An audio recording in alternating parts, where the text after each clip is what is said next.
It is rare that I have looked at Trump and said, yeah. This resonates with me. However, he came out just as Israel was ready to attack Iran with bombs. After learning about this individual, he came out, not even wearing a tie. Departed the White House. He went into it after running into reporters while only partially clad. He replied, "I heard about what Iran is doing and what Israel is doing. Furthermore, I am furious with Iran.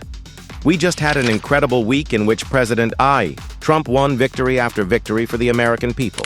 President Trump brought about peace by strength and took bold action as commander-in-chief to eliminate the Iranian regime's nuclear danger right away before mediating an agreement between Israel and them.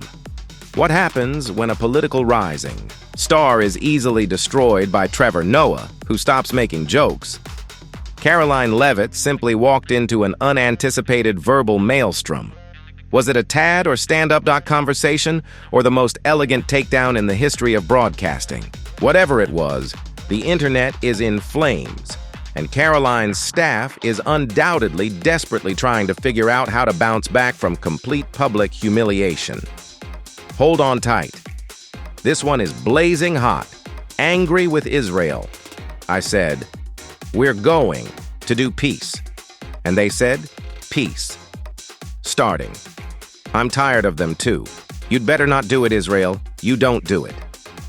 In peace, Israel said. You don't do it. He had the appearance of a father whose children were fighting in the backyard. He was simply pacing back and forth. "Give my eyes a baby," he says. Come on out. When we look at all of the intelligence that we have to date, it concludes that these strikes on Iranians, the Iranian nuclear facilities, were absolutely successful, the CIA director stated. Prior to our departure, click like and subscribe if you want to continue. This is something you should not miss. The Secret Service would require an immediate replay of Trevor Noah's recent political maneuver.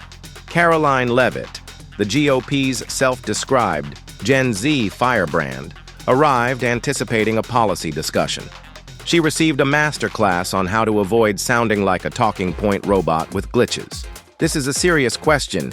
Is reporting on this administration genuinely fun? Because we have to deal with some very significant do you look at it? Is it possible to turn this into a joke? Of course, yes. The thing is this. I refuse to provide Donald Trump enjoys playing the role of the boogeyman, doesn't he? Do you understand? He wishes he were that way. He has that face for that reason. He does. No, really. He wants to be that guy, and he wants you to be him. Everyone says, "Whoa, I'm terrified of him. As you can see, the administration has consistently argued that anyone who enters our country illegally faces deportation. That is simply the law. And as a country, we must acknowledge that it began when Karoline sped up her media machine as if she were about to drop some truth bombs from the Reagan era, rather than aiming for a soundbite to fire up conservative Facebook groups. She lowered everyone's collective IQ. Trevor Noah was waiting with a cat-like smile, spotting a mouse wearing enormous socks, when she brought him a slow-floating beach ball. It's impossible not to laugh. You had to laugh at the guy, man. Do you understand what I mean? You have to chuckle at guys like him because, in my opinion, leaders like that occasionally expect or command respect that they don't merit. Correct. And in my honest view, one of the best things you can do for leaders like this is to show them how much you care.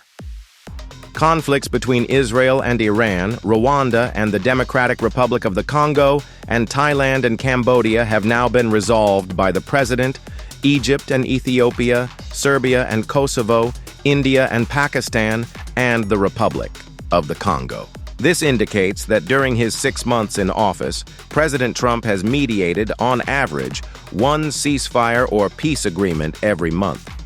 Trevor is more than simply a joker. He analyzes political bullshit with the cool accuracy of an experienced surgeon. Thus, he didn't flinch when Karoline walked in with the kind of arrogance typically seen in reality TV contestants. Like a teacher observing a pupil triumphantly turn in a blank exam, He leaned in. Even if Trump could speak Arabic, I think he would be the same. It would seem that this was more than just a mistake. It was a classic example of ambition triumphing over substance. She brought a stage that was much too large for the writing, big statements, and little depth. When Trevor was at his best, he never had to speak loudly. He didn't have to. It wasn't a noisy take-on, it was surgical. In the United States of America, having an odd voice is all it takes to win an election. It's as easy as that. If you have an odd voice and you want to be president of the United States, you're done. Yes. Ignore ideas, ignore policies. That is dull. You have an odd voice when you step outside. People adore it. You understand that no American president has ever had a typical speaking voice. Not at all. Trump. The strangest thing of all was that all other U.S. presidents are predictable. You recognize the ebb and flow, like a returned gift. Trevor opened Karoline's argument. Her hot opinion was a lukewarm Twitter thread, which made me curious and then horrified. He used facts and sarcasm to undermine every tenuous talking point, turning her big moment into cable news fodder. The karaoke was political. She yelled patriots and freedom at random, forgetting the lyrics. She was humiliated for having nothing to be proud of, not for being incorrect. You know what to expect? The loudness of his voice was everywhere. An inflection. That was illogical. Are you aware? How challenging was it to determine where to adjust the TV's volume while watching a speech? Because you would be unaware of its location. He would be up there. We Americans, I believe, keep trying. So make a great effort. I'll attempt to say. And I believe that if we can do what we can't. But we will, perhaps. Memes were all over the internet when the clip was released. By night, Karoline was popular for surviving Trevor's surgical takedown more than for her ideas. Then there was quiet. Let's be clear. No Instagram stories, no TikTok, and no tweets. Her entire show, including her speech, was disrupted by her huge Gen Z patriot moment shortened. And the thing that changed for me was that, ironically, once Donald Trump was elected, he went on to fulfill his promises. For example, it's amusing that Donald Trump would be the first presidential candidate to truly love or deliver him. Despise him or what he's doing, the things that he promised to do. It was brutal because of that. Trevor didn't require venom or volume. Simply her rhetoric's emptiness on full display. Karoline received a gentle reminder that charm isn't the same as credibility after going viral for having the libs. When the giggling subsided, so did she give the impression that she was prepared for the discussion? 17 counts of fraud and other financial offenses have been committed against the Trump organization. What does that signify? Do you know? Donald Trump will be imprisoned, must visit every lower-ranking individual who carried out this action without his knowledge or his consent. Yes, since we are all aware that's how things operate in the real world, aren't we? Donald Trump's genius is responsible for all of the accomplishments in his organization.